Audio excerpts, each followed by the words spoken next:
Welcome viewers, welcome to Bowles' Theory of Everything.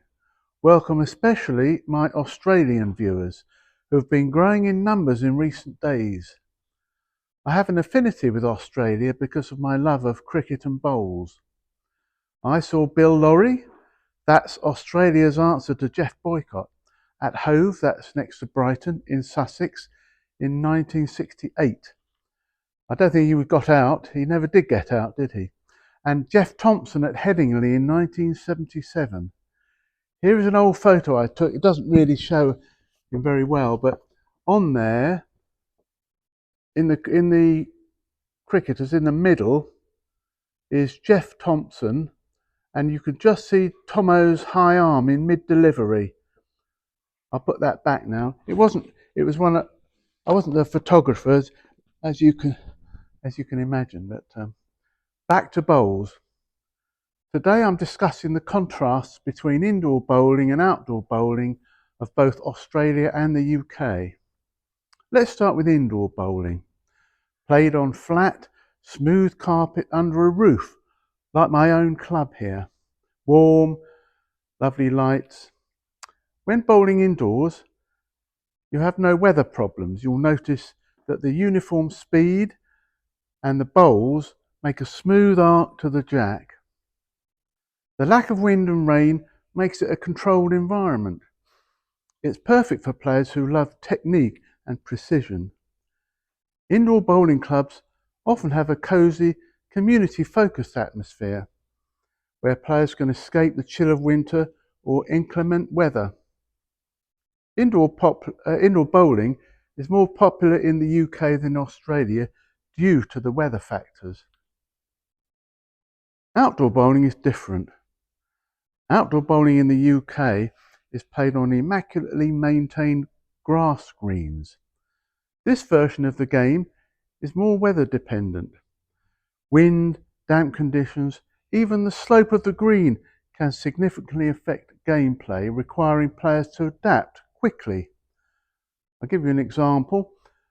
When I bowled outdoors, I'm going to start again this summer, but when I played before and it got wet, my claw grip, the bowl slipped out, so I had to revert to a cradle grip, which I don't particularly, it's not what I'm used to, so I struggled with that.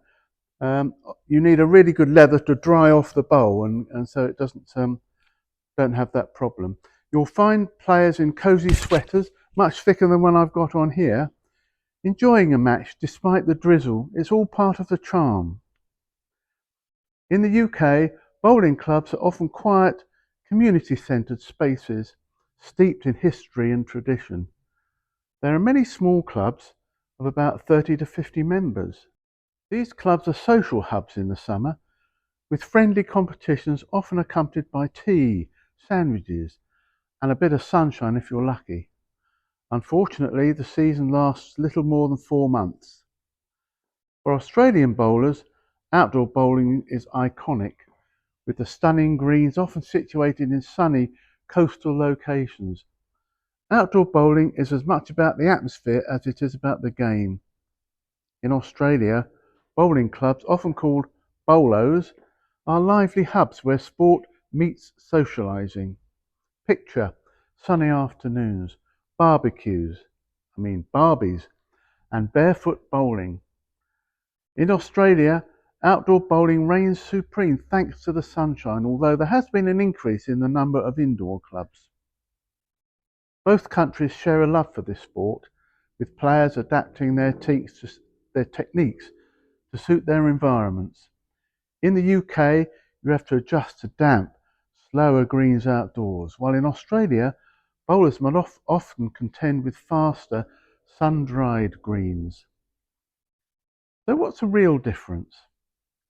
Indoor bowling demands precision and technique in consistent conditions. You'll notice players rely heavily on their ability to constantly deliver the bowl with the perfect weight and line. Outdoor bowling, on the other hand, requires adaptability. You're constantly adjusting to nature and the green. It's like playing two different versions of the same game in the world. Or is it 3 different versions? 1, Australian and UK indoor. 2, Australian outdoors. And 3, UK outdoors. The reason I say that is that whereas Australian outdoor greens are comparable in speed to indoor rinks, UK outdoor greens are much slower than Australian greens.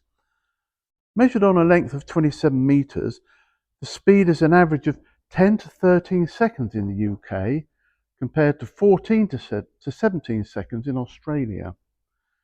The extreme heaviness of UK greens is due to the cooler, wetter climate and makes our greens softer, slower, due to the higher moisture content.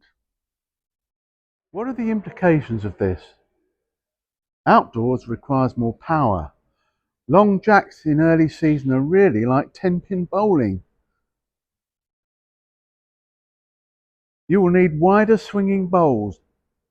Your indoor minimum bias bowls will go nearly dead straight outdoors. Also, I've got a lovely shiny new red bowl and it can get damaged outside. So I'm going to restart my outdoor career in this April, and I've purchased a wider swinging bowl. You'll be pleased to know it's a Henselite.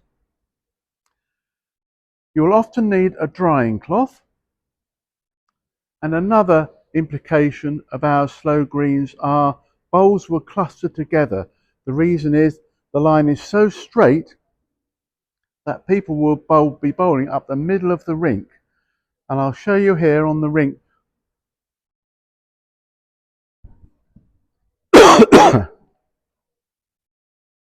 Here's a head outdoors.